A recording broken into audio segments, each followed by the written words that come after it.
Hello friends, இது வந்து சிறு குறிஞ்சா. நான் இதில் உங்களுக்கு சிறு குறிஞ்சாவில் புட்டை வச்சு காட்ட போகிறேன்.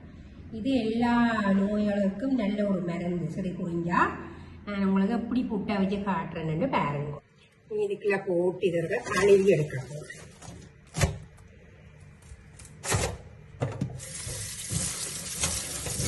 ஒரு சீலையில் இந்த கழுவி இந்த குறிஞ்சாயிலேயே உலர விட்டுருக்குறேன். அதுக்கு பிறகு நல்லா உலர்ந்த பிறகுதான் இனி புட்டை வைக்க வேணும். இது நல்லா இப்போ உலர்ந்துட்டு இனி என்ன செய்யணும்னு சொன்னால் இதை இனி அரிசியோட போட்டு அரைக்க போகிறேன். எப்படி அரைக்கிறேன்றதை உங்களுக்கு காட்டும். குறிஞ்சா புட்டுக்கு இப்போ நான் ஒரு 2 கப் ரைஸ்கராக 2 கப் அரிசி போட்டு உங்களுக்கு மாவு திரித்து ஊற போட்டு திரித்து காட்டப்படும்.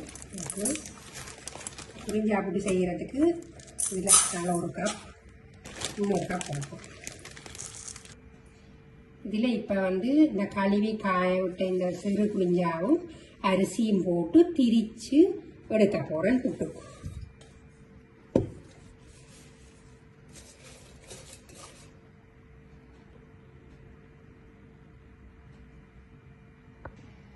இது வந்து இப்போ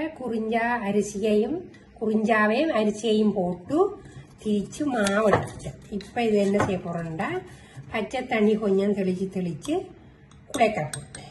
இதில் 1 ஸ்பூன் உப்பு. இதில் வந்து தண்ணி கொஞ்சமாக தெளித்து தான் குழைக்கணும். ஒரே அடியாக விடக்கூடாது. ஒரே அடியாக விட்டு குழைச்சா அது பதம் தெரியாமல் போயிடும். அப்போ என்ன செய்யணும், பச்சை மாத்தானே கொஞ்சம் இப்படி பறிக்கி தான் இப்படி உருட்டி எடுக்கும். இப்போ வந்து எல்லாம் உருட்டி குழைச்சி எடுத்துட்டேன். இனி உங்களுக்கு அவிக்கிறது நான் இன்றைக்கு சிரட்டையில் தான் வச்சு அவிக்க போகிறேன். உங்களுக்கு சிரட்டையில் அவிச்சு காட்டுறேன் புட்டு.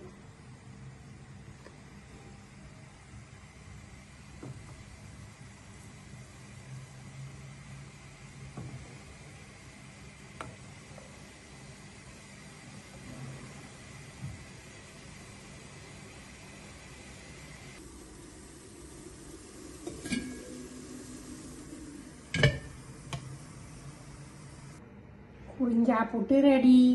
நீங்கள் விருப்பமானத்தோட சாப்பிடலாம். கறியோடும் சாப்பிடலாம், வாழைப்பழத்தோடும் சாப்பிடலாம். அது உங்களோட விருப்பம். இது நான் இன்றைக்கு பனம் வெல்லம் வச்சு சாப்பிட போகிறேன்.